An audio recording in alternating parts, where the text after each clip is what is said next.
अध्याय 5. मेधावती तीच ही द्रौपदी.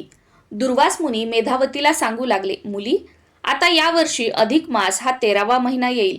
तो पुरुषोत्तम मास आहे. त्या महिन्यात तू काही स्नान, दान, व्रत नियम कर. त्या पुण्यकर्मांमुळे तुझे कल्याण होईल. तो पुरुषोत्तम मास सर्वश्रेष्ठ महिना आहे. त्या महिन्यात केलेल्या पुण्यकर्मांमुळे तुला इच्छित फळ मिळेल. पुरुषोत्तमाच्या कृपेने तुला मनासारखा पती मिळेल आणि पुढे तुझा संसार सुखासमाधानाचा होईल. त्यावर मेधावती म्हणाली, मुनिवर्य, प्रत्येक महिन्याचे त्या त्या मानाचे महत्त्व असतेच, पण सर्व महिन्यात श्रेष्ठ असा हा पुरुषोत्तम मास कसा? शिवाय तो 13वा. अधिक मास म्हणजे मलमास आहे. त्या महिन्यात मंगल कार्य होत नाहीत. अशा त्या अधिक मासाला जरी पुरुषोत्तम मास हे नाव दिलेले असले तरी त्याचे महत्त्व सर्वश्रेष्ठ मानण्याचे कारण नाही. शिवाय त्या मलमासाला पुरुषोत्तमाने आपले नाव देऊन स्वतःचे महत्त्व कमी करूनच घेतले असे मला वाटते. अहो, गणेश, अंबिका, ब्रह्मा, विष्णू वगैरे देव सुद्धा भक्तांची इच्छा पूर्ण करतात. महादेव तर सर्व देवात महान आहेत. भक्तांची सर्व संकटे दूर करून त्यांचे शिव म्हणजेच कल्याण करणारे ते सर्वश्रेष्ठ भगवान शंकर त्यांचीच आराधना करणे मला श्रेयस्कर वाटते. पुरुषोत्तमापेक्षा भगवान शंकर उमामहेश्वरच श्रेष्ठ नाहीत का?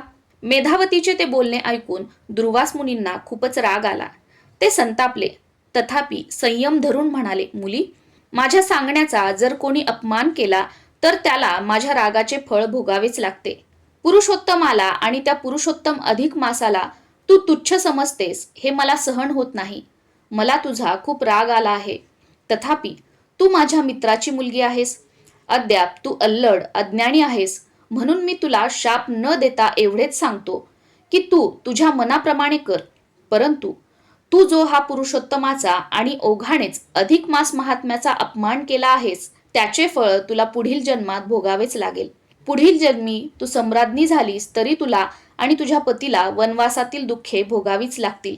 इतके बोलून दुर्वास मुनी रागारागाने तिथून निघून थेट बद्रिकाश्रमात गेले.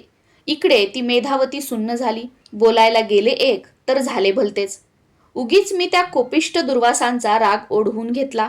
पण आता त्या पश्चातापाचा काय उपयोग? नंतर मेधावतीने भगवान शंकरांच्या आराधनेस प्रारंभ केला. अतिशय खडतर अशी तपश्चर्या केली. पुढे काही दिवसानंतर स्वतः भगवान शंकर तिच्या पुढे येऊन उभे राहिले. अकस्मात त्यांची ती दिव्य मूर्ती पाहून मेधावतीचे डोळे दिपले. ती भांबावून गेली. हात जोडून स्तब्ध उभी राहिली. भगवान शंकर म्हणाले, बाळ, तुझी ही खडतर तपश्चर्या पाहून मी प्रसन्न झालो आहे. काय मागणे आहे ते माग. मेधावती घाईघाईने म्हणाली, देवा, मला पती दे, पती दे, पती दे. याखेरीज मला दुसरे काही नको. देवा, मला पती दे, पती दे. भगवान शंकर हसून म्हणाले, मुली, तू मला जे पती दे, पती दे असे 5 वेळा म्हणालीस तेव्हा तुला मी वर देतो. तुला या जन्मी नाही तरी पुढील जन्मी 5 पती लाभतील. त्या 5 पतींची तू राणी सम्राज्ञी होशील. जा, तथास्तु. काय 5 पती? उतावीळपणे मी हे काय मागितले? 5 पतींची मी सम्राज्ञी? हे कसे शक्य आहे? मेधावतीने विचारले. भगवान शंकर गंभीर होऊन म्हणाले, होय बाळे, तू 5 वेळा पती दे अशी मागणी केलीस. मी तो वर दिला. तो वर खोटा होणार नाही.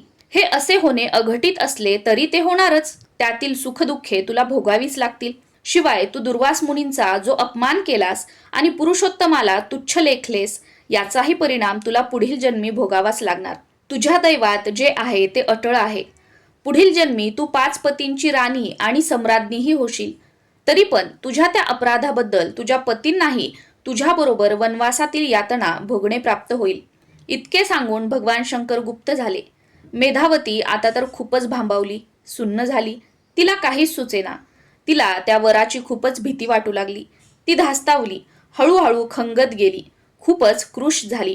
आजारी पडली आणि थोड्याच दिवसात मरण पावली. त्याच वेळी द्रुपद राजाने एक महायज्ञ केला होता. मेधावतीच्या आत्म्याने नवे रूप धारण केले.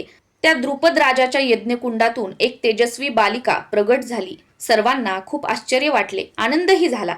ती बालिका याज्ञसेनी पांचाली आता नव्या जन्मात द्रुपद राजाची कन्या द्रौपदी झाली.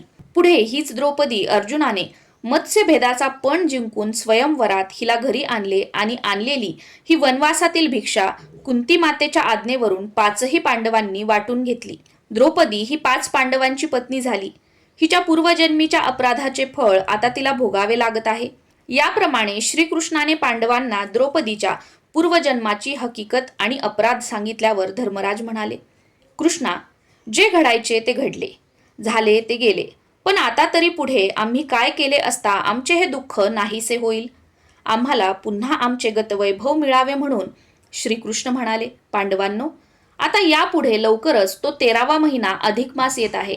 या मलमासात तुम्ही अनेक पुण्यकर्मे करावीत, म्हणजेच श्री पुरुषोत्तमाच्या कृपेने तुमचे कल्याण होईल.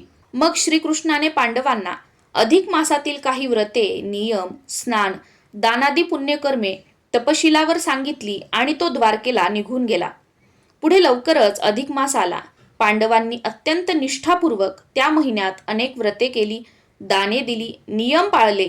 त्या पुण्याईमुळे भगवान पुरुषोत्तमाची त्यांच्यावर कृपा झाली. नंतर यथाकाळ त्यांचा वनवास व अज्ञातवास संपला.